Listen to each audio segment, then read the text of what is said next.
Ser podcast.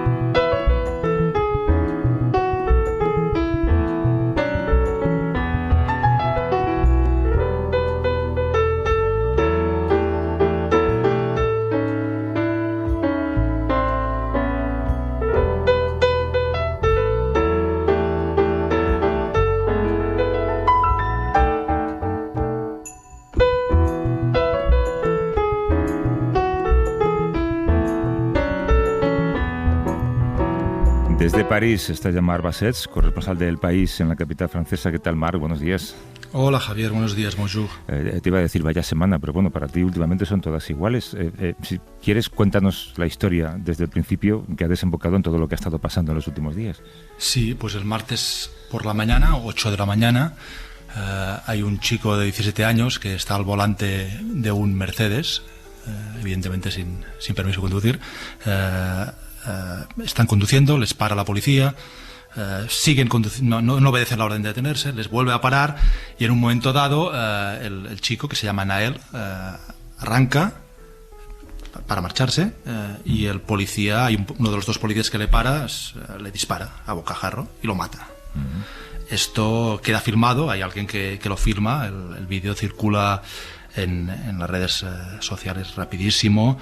Y evidentemente provoca una ola de estupefacción y de indignación el ver alguien muriendo por un disparo de la policía de esta manera, ¿no? En vivo casi, prácticamente. Enseguida, la misma noche del martes, ahí empieza a haber protestas. Hay que tener en cuenta que esto sucede en Nanterre, en las afueras de París. Este es un chico se llama Nael, como decía, de origen magrebí, y de repente hay una erupción de cólera en lo que llamamos la banlieue, ¿no? Que es esta palabra francesa que designa el extrarradio más pobre de las grandes ciudades, multicultural, con mucha población. Yo no sé si decir de origen inmigrante, porque muchos son nietos y hasta bisnietos de inmigrantes, pero donde hay realmente un problema de integración, económico, social, económico, a muchos niveles, ¿no? Y desde el martes, cada noche ha habido disturbios, incendios de mobiliario urbano, de coches, de ayuntamientos, de comisarías, incluso alguna vivienda, saqueos de comercios. Empezó en París, empezó en Nanterre, esta población justo al lado de París, y enseguida, al día siguiente y el jueves, se extendió a otras grandes ciudades. Y aquí estamos, ¿no? Con un nuevo levantamiento de la banlieue, que ya ocurrió en el 2005. Y esto recuerda mucho 2005. En 2005 duró 3 semanas y es un problema social. Hace visible un problema social que tiene este país, sí, evidentemente, y es un problema político para Macron, que en algunos momentos esta semana ha dado la impresión de sentirse desbordado por esta situación. Desbordado y un poco desconectado, ¿no? Circuló este vídeo en el que creo que le decía a alguien, tiene que tener usted cuidado con cómo educa a sus hijos, porque la mayor parte de los detenidos creo que son de jóvenes de menos de 20 años, ¿no? Y de nuevo Macron muestra como una desconexión con la realidad social, ¿no? Sí, pero yo no creo que haya un problema. Es decir, así como en la reforma de las pensiones, las protestas que hubo, sí, este debate sí se planteaba. Yo creo que aquí no es tanto Macron el tema, no es una protesta contra Macron, sino más contra la policía, primero contra el trato de la policía a las minorías, ¿no? Y en este sentido recuerda un poco al movimiento del Black Lives Matter hace unos años en Estados Unidos. Y después, desconexión en todo caso, yo creo, con el Estado, con la República, con los símbolos. El mensaje que dio Macron, creo que fue la noche del jueves, hubo muchos niños, casi, o sea, había niños de 12 años, 12, 13, 14, 15, participando en los disturbios, ¿no? Y el mensaje que dio Macron es, por favor, que los padres no dejen salir a sus hijos tan pequeños, ¿no? Que se cuiden los padres y las madres de estos niños. Incluso hay grupos de madres que se han activado para evitarlo, y dijo una frase que, bueno, que yo creo que en el fondo tiene razón. Es que la República, el Estado no puede sustituir a las familias, ya no para educar a los niños, pero para bueno, explicarles que incluso por su propio interés, ¿no? Que vayan con cuidado en hacer según qué cosas. Bueno, la semana que viene nos actualizas, porque la semana en Francia va a ser intensa también. Sí. Tu me diras l'amour comme une journée d'été, comme un fruit qu'on savoure, et moi je te croirai. Tu me diras la vie. El martes por la noche, en la pizzería Ria de Kramatorsk, fue atacada por 2 misiles rusos, hablamos de Ucrania. En el restaurante había civiles, había niños también había un grupo de personas colombianas que iban a cenar en medio de un trabajo que quizá desde España nos suene algo extraño. Nosotros tenemos la guerra a pocos pasos de casa, a pocos kilómetros, y aún así, fíjense lo que cuesta sensibilizar e informar sobre lo que está pasando y lo complejo que es. Pero hacer esa misma labor para América Latina es todavía más complejo por varios motivos, desde el territorio que divide ambas zonas del mundo hasta las propias vivencias de quienes habitan países tan distintos entre sí, más distintos aún con respecto a Ucrania. De lo que hablamos, Marco, un poco es de la distancia con las guerras, ¿no?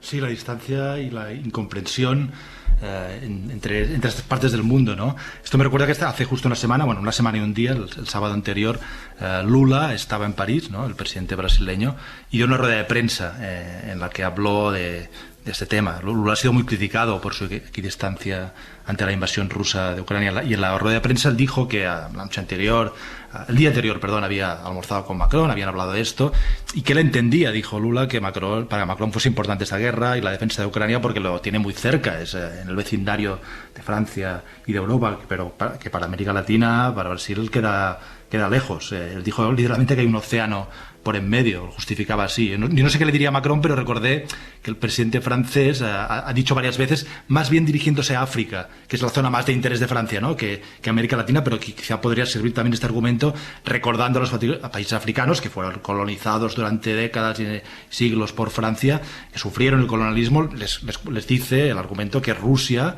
está llevando a cabo una guerra colonial, y que la violación de las fronteras legales por parte de Putin en Ucrania pueden sufrirlo un día estos países africanos y podríamos decir latinoamericanos, ¿no? El presidente de Ucrania, Zelensky, esta semana ha enviado un mensaje a estos países latinoamericanos durante una entrevista con varios medios españoles. Sí. Pidió a España que intermedie con América Latina para que Ucrania pueda ser escuchada ahí, pero ningún país lo ha invitado, tal como recogía en La Vanguardia Catalina Gómez Ángel, que participó en esta entrevista. Sí, es verdad, en esa entrevista, y que estaba en ese lugar. Catalina Gómez Ángel, ¿cómo estás? Buenos días, desde Kiev. Buenos días, Javier. Buenos días. Y también aquí a mi lado en el estudio, otra persona que sufrió este ataque es el escritor Héctor Abad. ¿Cómo estás, Héctor? Buenos días. Buenos días, bien, gracias. Antes te preguntaba cuando llegaste a Madrid, y claro, esto ocurrió el martes. Me imagino que un poco también tu mente salta por los aires cuando ocurre algo tan estruendoso, y no sabías casi ni en qué día estabas, ¿no? Sí, así es. Bueno, ¿estás bien? ¿Estás recuperado? Sí, estoy bien. Y desde Tarragona nos atiende un buen amigo del programa que además nos propuso profundizar en este tema, que es el fotoperiodista Gervasio Sánchez. ¿Cómo estás, Gerva? Buenos días. Hola, buenos días. Catalina, tú llevas desde que comenzó la invasión informando para France 24 y para La Vanguardia, pero estabas a punto de hacer un reportaje bastante particular con Héctor y con Sergio Jaramillo. La idea que tenías de reportaje, ¿cuál era antes de la explosión?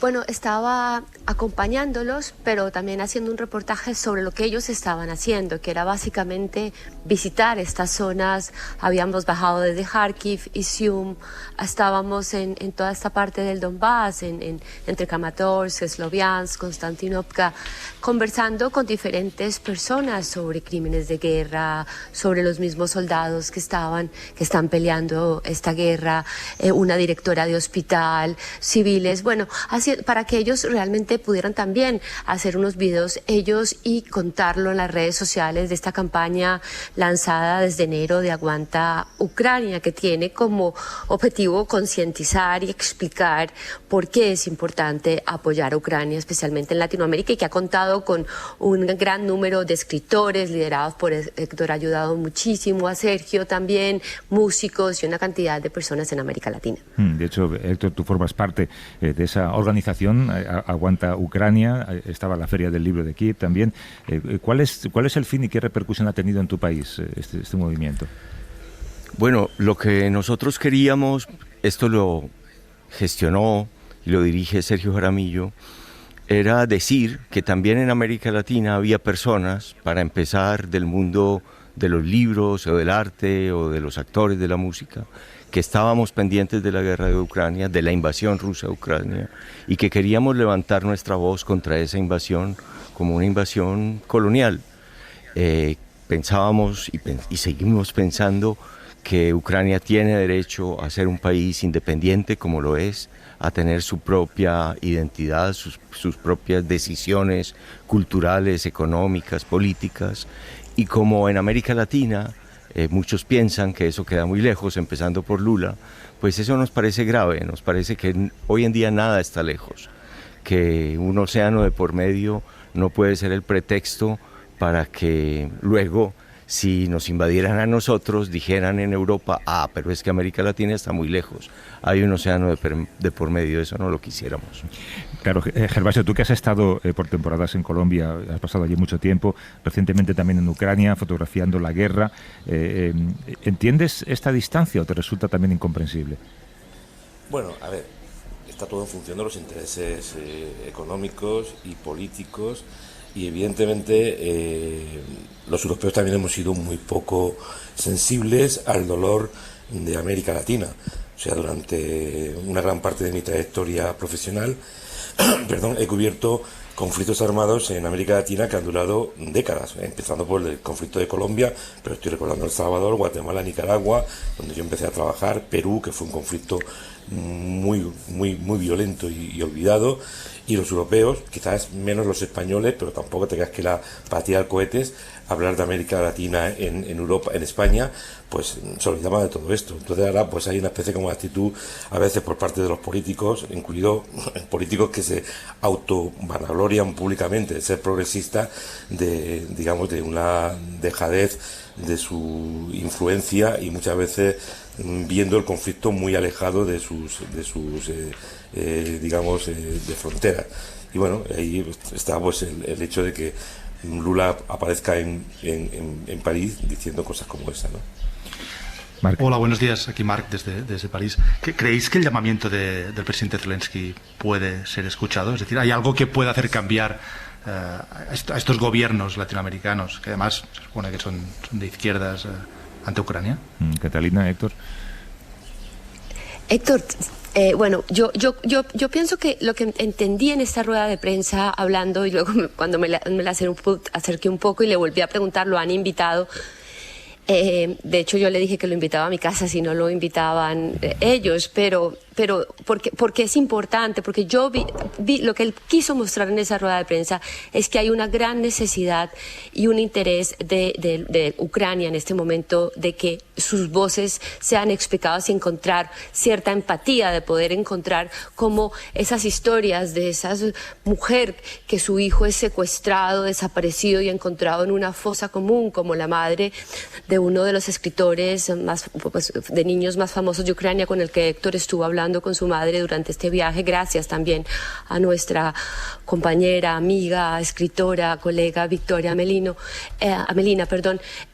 también esas historias las encontramos en Colombia por miles de mujeres, madres que han estado buscando a sus hijos desaparecidos en fosas, y no solamente en Colombia, sino en muchos países de América Latina. Yo creo que ese es el punto, encontrar esos lazos que nos unen para encontrar realmente que más allá de lo que pensemos y de pronto esas posiciones políticas, de lo que puedan pensar mucha gente en América Latina, ese antiamericanismo que de pronto los aleja un poco más de esta realidad y de lo que pasa aquí, encontrar puntos en común para sensibilizarlos y apoyar a lo que pasa aquí. Yo creo que nosotros ni siquiera teníamos muy claro en América Latina dónde estaba geográficamente Ucrania. Así como para muchos europeos es difícil distinguir entre Bolivia y Colombia, entre Paraguay y Uruguay, para nosotros hay una serie de países allá como muy en el oriente que no identificábamos. Si hoy en día Ucrania está tan clara para todo el mundo, si hoy en día no se volvió la cara para otro lado cuando Putin invadió por segunda vez territorio ucraniano, es gracias a que los ucranianos han resistido. Si Putin, como quería, en 15 días llegaba hasta Kiev y cambiaba el gobierno, creo que todo el mundo en Europa e incluso en Estados Unidos hubiera hecho lo de Crimea. Sí, unas declaraciones simbólicas en contra de la invasión rusa, pero habrían dicho, bueno, eso está en el espacio de influencia ruso y este pueblo, pues, un poco que se joda, que era lo que le iba a pasar, que era que no, que alguien los domine es lo normal.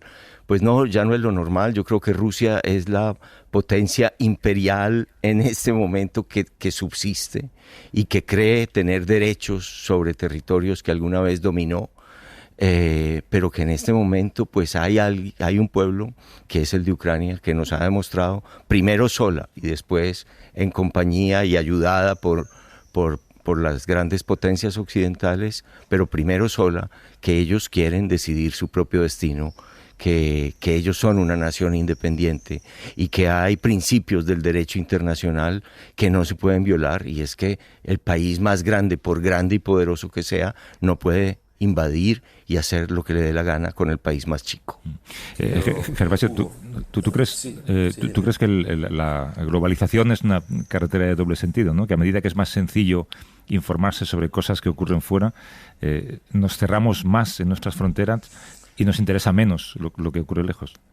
Bueno, a ver, yo también tengo que recordar que hasta el año 2022 lo que pasaba en Ucrania no le interesaba a casi ningún europeo.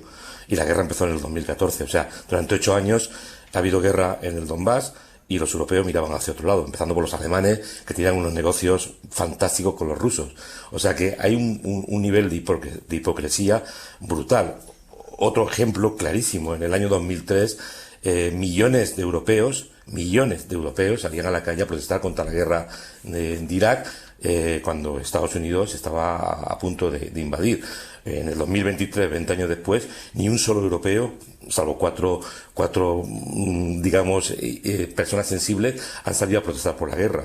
En el año 2003, los izquierdistas europeos estaban todos encabezando las manifestaciones contra la guerra de Irak y contra Estados Unidos. En el 2023 los izquierdistas europeos, o muchos izquierdistas europeos, pues la verdad, cuando empiezan a hablar sobre lo que pasa en Ucrania, sobre lo que ha pasado en Siria, sobre el comportamiento de Rusia y de Putin, sobre el comportamiento de Rusia y de Putin en África, pues la verdad te quedas sorprendido hasta qué punto llegan. Pero esto también pasa incluso con conflictos en América Latina. Yo estoy harto de tener que pelearme con gente que va por el mundo con la etiqueta de izquierdista sobre lo que pasa en Nicaragua, ¿no? Y esa dinastía formada por Ortega y Murillo, que van camino de convertir la dinastía de Somoza en un cuento de niños, ¿no? Entonces, verdaderamente yo creo que hay un problema serio, muy serio, en la visión que tenemos los egocentristas europeos en lo que pasa en el mundo, ¿no? O sea, incluso en estos momentos Ucrania, que cada día protagoniza las portadas de los informativos, está medrando y digamos oscureciendo conflictos muy violentos que están ocurriendo en estos momentos, pues en Yemen, en Siria todavía hoy día hay una situación realmente catastrófica, en Myanmar o la antigua Birmania, y en conflictos africanos donde están pasando cosas realmente brutales y que está impactando directamente contra la población civil. Marc. Sí, Catalina hablaba hace un momento de los lazos que unen a Colombia, bueno, y Ucrania se podría decir, y me he acordado de hace unos días Luis de Beca, el enviado del país en Ucrania, hablaba con Héctor y recordaba su obra El olvido que seremos, donde abordaba la muerte del padre de Héctor, asesinado por paramilitares colombianos en el año 87, y explicaba, Héctor le decía a Luis, cuando avisé a mis hermanas de lo que había ocurrido en Kramatorsk, me llamaron loco, te estás pareciendo a mi papá. ¿Qué respondió usted, Héctor, a sus hermanas? Pues no sé, no, yo no me parezco a él, porque yo fui ahí un poco sin saber muy bien para dónde iba. Nosotros llegamos en realidad a la Feria del Libro de Kiev, ahí presentamos la campaña Aguanta Ucrania, la presentamos con Victoria Amelina, con una premio Nobel de Paz, con el del Pen Club, y en realidad el viaje era hasta ahí, y luego nos dijo un poco Sergio, nos dijo Catalina, bueno, pero para ver realmente los horrores de esta invasión hay que ir mucho más al este. Y Catalina me ofreció como un menú de cosas para ver, y yo le dije, no, yo voy donde ustedes me digan, pero un poco a la ciega. Tal vez yo no quería ver la guerra tan de cerca. Yo no quería sentir lo que fui sintiendo, que más nos alejábamos de Kiev y más horroroso era todo, y más tanques y coches y casas destrozadas y edificios civiles destrozados por los rusos veíamos, y cada vez es como si nos internáramos en el infierno. Era como llegar de verdad al corazón de las tinieblas. Y bueno, y la compañía de esta escritora, que tampoco iba a ir con nosotros al Donbass, que simplemente se conmovió con que se hubiera hecho esta campaña Aguanta Ucrania en la Feria de Kiev, dijo, bueno, pues voy con ustedes, y nos acompañó, y ella nos mostró los sitios que ella estaba documentando, de crímenes de guerra cometidos por los rusos. Todo esto como que nos fue envolviendo hasta la noche en que llegamos a esa pizzería que era la preferida por Victoria, y ahí llega ya como la muerte a rozarnos, a tocarnos casi, y a quitarle hasta ahora la conciencia a Melina, a Victoria. No sabemos si ella va a sobrevivir. Todo es raro, y yo pensaba, pues sí, estoy un poco loco porque lo hice sin pensar mucho. Javier, si me permites, sí, yo estaba en Santiago de Chile cuando mataron al padre de Héctor, ¿no? La verdad es que me quedé muy conmocionado, siendo muy joven, de cómo fue toda esa tragedia brutal que afectó a este gigante de la literatura colombiana, y además buena persona, ¿no?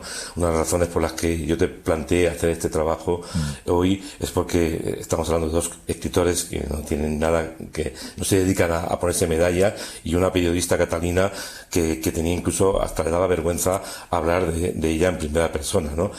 Y un colombiano o cualquier persona de origen colombiano de verdaderamente no tiene ningún tipo de interés en buscar la guerra en otros países, porque lleva medio siglo en guerra, ¿no? O más de medio siglo, pero bueno, las últimas guerras brutales que ha habido en Colombia duran medio siglo, y un paisa como Héctor, pues de Medellín, pues todavía menos, porque ha sido uno de los focos más brutales de la violencia permanente y diaria en el conflicto colombiano. Yo recuerdo cuando era súper joven y entraba en la morgue de Medellín, pues cada día me encontraba 30, 40 cadáveres, y todavía recuerdo que años después, hablando con el director de medicina legal, me decía, ¿te acuerdas, Gervasio, cuando aquí había 30, 40 cadáveres? Ahora solamente tenemos 10, o sea que hemos bajado mucho la violencia. Yo creo que lo que ha hecho Héctor, Sergio y otros escritores es un acto de solidaridad con colegas que, digamos, que están sufriendo una situación extremadamente brutal. Son personas de amplia miras que no van a los lugares para ponerse medallas, y de hecho en esa pizzería que hemos comido todas las personas que hemos pasado por Kramatorsk, hay que recordar que no es la línea del frente, es 55 kilómetros del frente, aunque Kramatorsk es bombardeada muy a menudo, y yo he estado presente en varios bombardeos bastante duros sobre Kramatorsk, porque los misiles tienen un alcance muy grande, ¿no? Pero es como cuando vas a cualquier país del mundo y sabes claramente que cuando entras en un restaurante, me ha pasado en Kabul, me ha pasado en Bagdad, me ha pasado en El Salvador, incluso en Colombia, tienes la sensación de que cualquier día lo van a reventar, ¿no? Porque evidentemente es un lugar por donde pasa muchísima gente extranjera, periodistas, personas del mundo de la solidaridad, también pasan por ahí militares, y bueno, y yo las 4 o 5 veces que he comido en ese restaurante siempre tenía la sensación de que algún día pasaría algo, ¿no? Y hasta que pasó, ¿no? De hecho es el único, según nos cuenta Nico, nuestro compañero, el único que sigue abierto después de las 6, por eso siempre está lleno, ¿no? Catalina, pero Javier, no, la verdad es que hay otras opciones, y muchas. Lo que pasa es que es un lugar muy agradable, que además tiene una terraza, era un lugar muy agradable, con una que tenía una comida rica y pues yo creo que todo el mundo se sentía muy a gusto allí, pero también hay otros. Pero lo que decía Héctor, claro, en el momento en que yo le digo, porque Sergio quería que se hiciera ese viaje, que hiciéramos más, pues obviamente y él lo ha repetido, cuando yo veo a Héctor en el piso, fue lo que más... Antes de ver a Victoria, lo que más me dolió verlo, y yo decía, perdóname por haberte traído aquí. Fue absurdo, Catalina. Los únicos culpables eran los rusos. Lo que pasa es que los colombianos, muy católicos de origen, nos sentimos culpables siempre. Yo ahora empiezo a sentirme culpable de todo. ¿Cómo sigue Victoria, Catalina? ¿Sabes algo? No, ayer hablé con su familia, sigue igual, sigue en las mismas condiciones que la dejé en Dnipro, y bueno, ya la familia nos irá informando, pero no hay ningún avance. Oye, mil gracias por esta conversación, Catalina Gómez Ángel, que nos ha atendido desde Kiev. Héctor Abad, mira, de hecho hace un par de días estuve con Fernando Trueba, que hizo la película magnífica sobre tu libro. Ayer estuve con él consolándome. Sí, ¿no? Ya me imaginaba que pasarías por su casa en algún momento. Sí. Y desde Tarragona, el fotoperiodista Gervasio Sánchez. Gracias a todos. Sí. Gervasio, gracias. Te mando un abrazo. Un abrazo muy fuerte. Hasta luego. Hasta luego, Catalina. Hasta luego. Chao, Cata. Napoleon. We did. Who won World War II? The Americans. That's a good one, ladies. So I'll turn and sit in the comfy chair. And you're the man gonna get us there. I don't know. Lenin couldn't do it. I don't know. Stalin couldn't do it. Now they couldn't do it. Why do you think I can? You're gonna lead our people to the promised land.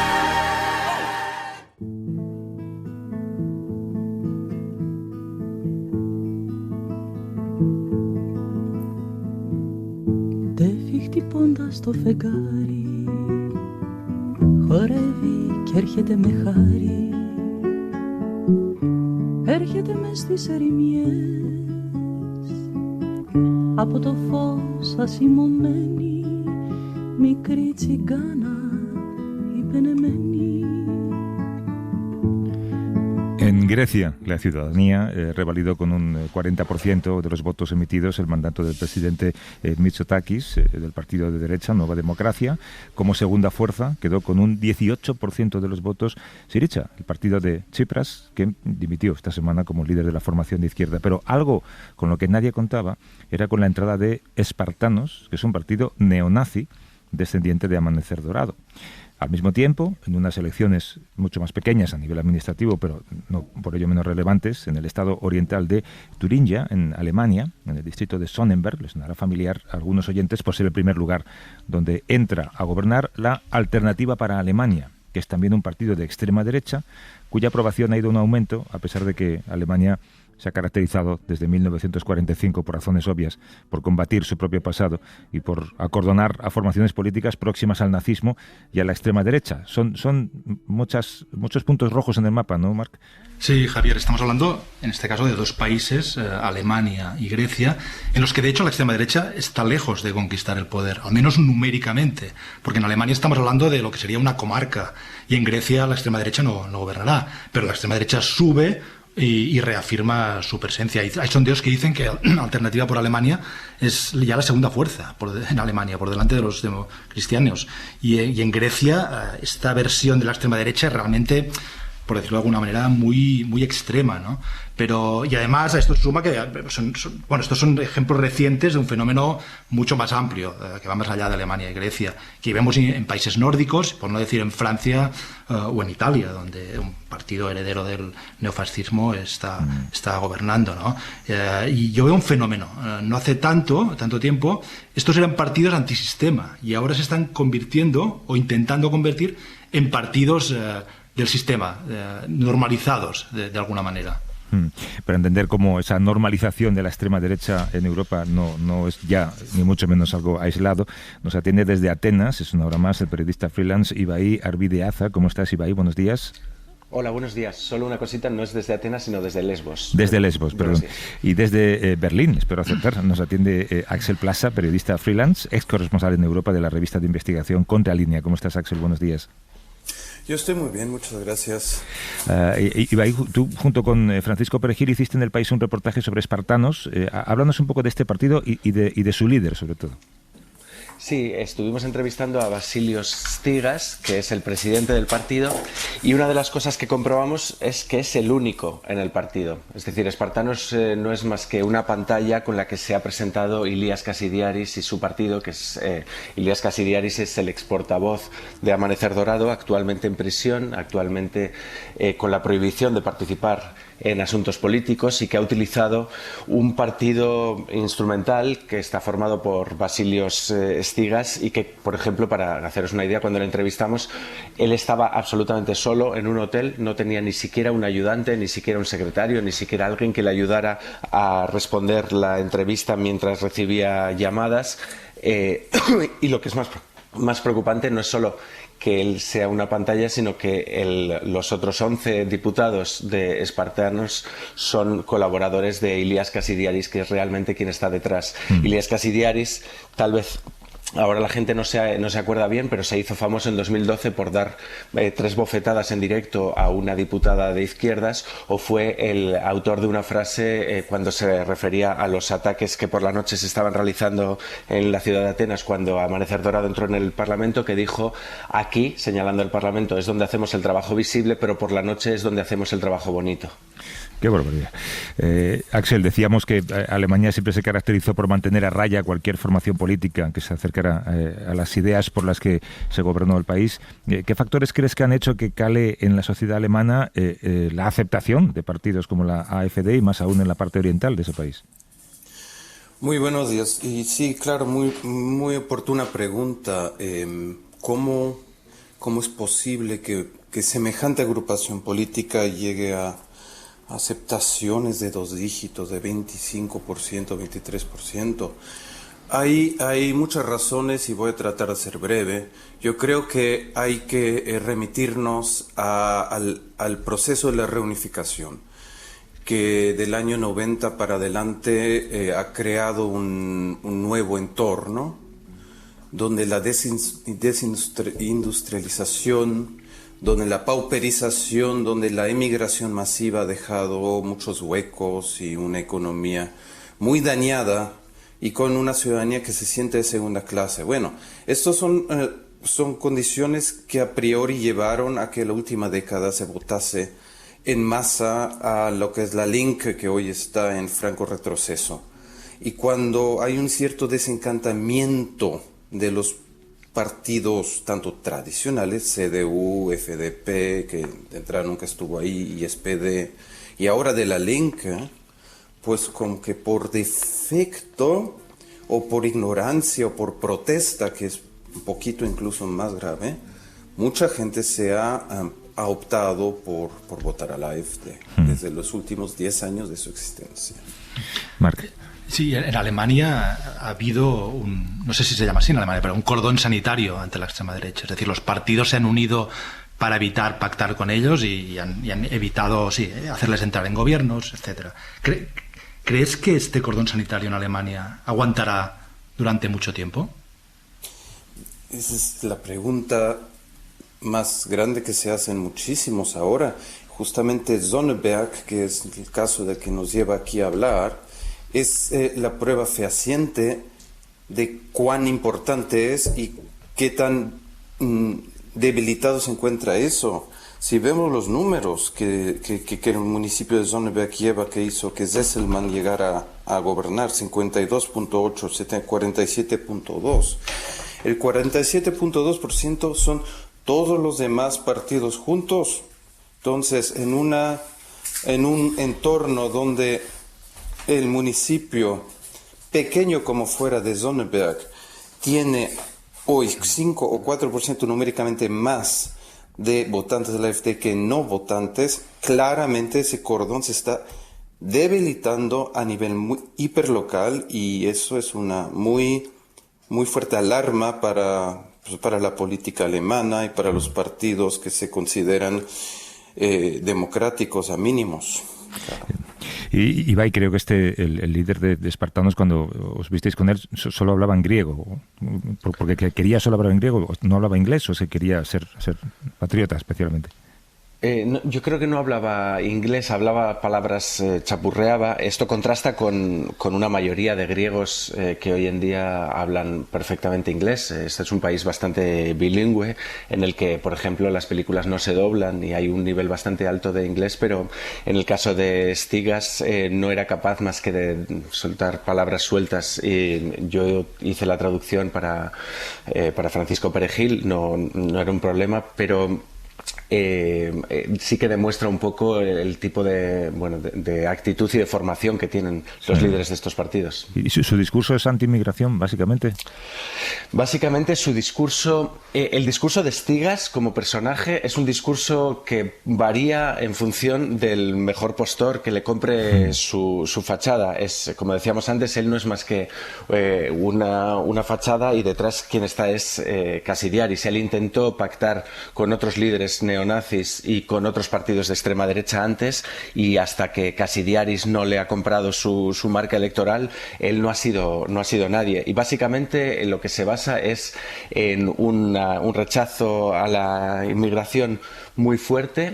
Cree que son insuficientes las medidas que el gobierno griego, que es uno de los gobiernos más duros en las medidas contra la migración, está teniendo, y después un nacionalismo muy burdo que mezcla, digamos, una idealización del periodo helenístico clásico con el cristianismo ortodoxo, sin reparar en las contradicciones que supone defender al mismo tiempo la familia cristiana y al mismo tiempo la Grecia clásica. ¿Y cuál es la sociología del votante de los espartanos y de estos otros pequeños partidos de extrema derecha que sumados tienen más del 10%? En Francia, por ejemplo, donde estoy, el voto del Frente Nacional es el antiguo voto comunista, se podría decir, para resumir, el voto obrero, y en Alemania, como nos contaba Axel, es un voto de desencanto y muy centrado en el este. ¿Cuál es en Grecia el votante de estos partidos? En Grecia, como sabéis, ha entrado un partido neonazi, pero además hay otros dos partidos de extrema derecha, Niki y Solución Griega. En el caso de Niki, es un partido absolutamente basado en la ortodoxia, en el fundamentalismo cristiano, y es un partido cercano a las tesis de Putin. Es un partido prorruso o pro-Putin, más bien. El caso de Solución Griega es un partido típicamente personal, creado a base de redes clientelares, ahí en torno a Velópulos, que es su líder, que tiene ciertas posiciones pro-Putin, pero que podrían cambiar en función de si le ofrecieran algo mejor, y basado también en el ultranacionalismo y la antiinmigración. Y en el caso de Espartiates, que como decimos es la fachada de Griegos por la Patria, que es como se llama el partido de Ilias Kasidiaris, del ex portavoz de la formación neonazi, pues es un partido claramente neonazi. Cuando digo neonazi no me refiero a un partido ultraconservador de gente con apellidos compuestos, me refiero a una organización que llegó a ser la organización neonazi más grande desde la Segunda Guerra Mundial. Desde Lesbos nos atendió el periodista freelance Ibai Arbideaza. Desde Berlín, Axel Plaza, que es periodista freelance también, ex corresponsal en Europa de la revista de investigación Contralínea. Gracias a los dos. Un abrazo. Un abrazo, gracias. Muchas gracias. Hasta luego. Berlín. Yo creo que era una conversación muy pertinente, ahora que llevamos toda la semana en España hablando de los pactos con Vox, ¿no, Marc? Sí, por supuesto, es un fenómeno europeo. ¿Esto con lo que te despides es...? Liane Augustin, una cantante de cabaret alemana de la posguerra. Das ist Berlin. Esto es Berlín, es el título de la canción. Esto es Berlín. Un abrazo, Marc, cuídate mucho. Un abrazo, gracias.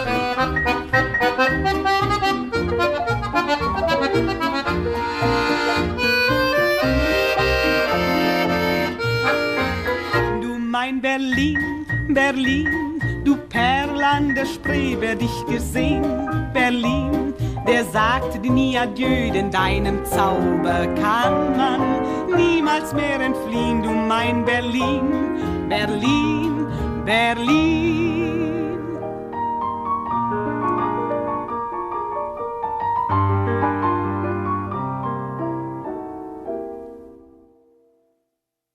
Well, the robin flew by my window.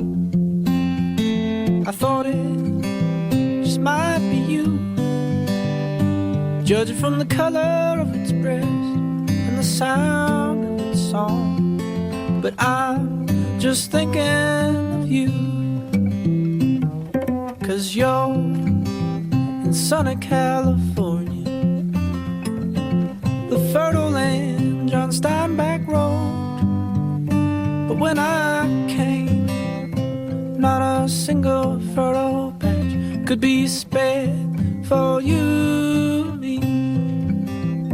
You see, I wanted to love you, baby, but neither you nor I'd been loved before.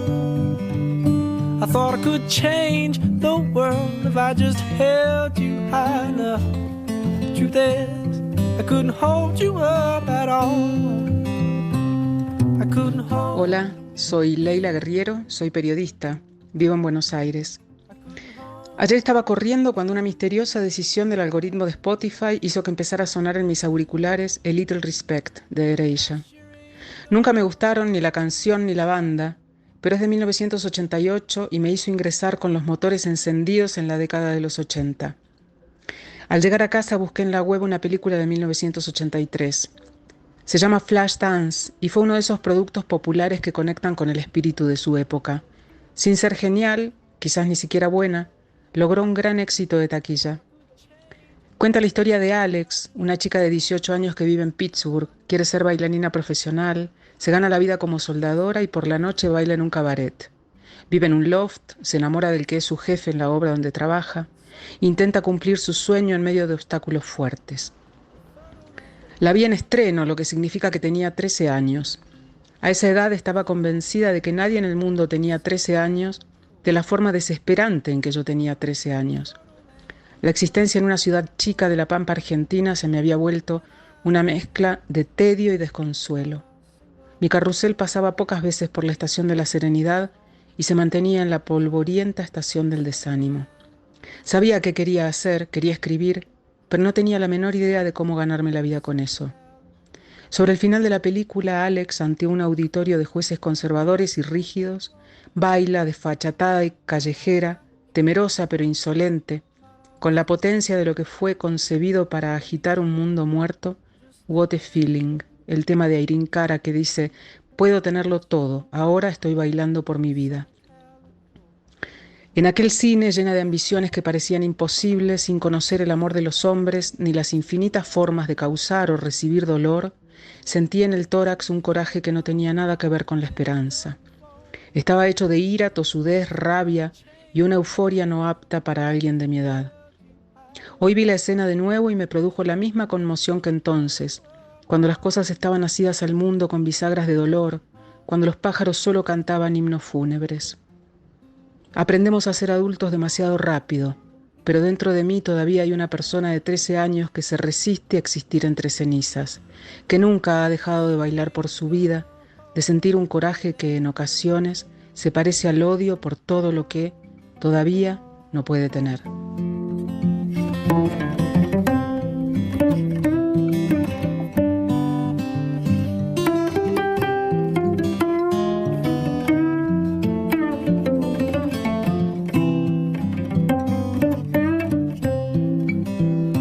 Well, I'm leaving, I'm walking back home. I don't care if it takes years or more. But as I walk through the hills of Kentucky, the leaves begin to turn red, and I think of you. Yes, I think of you.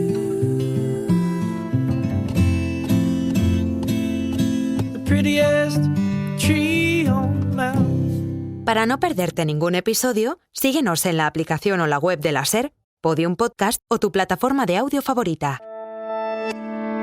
Cadena SER. La radio.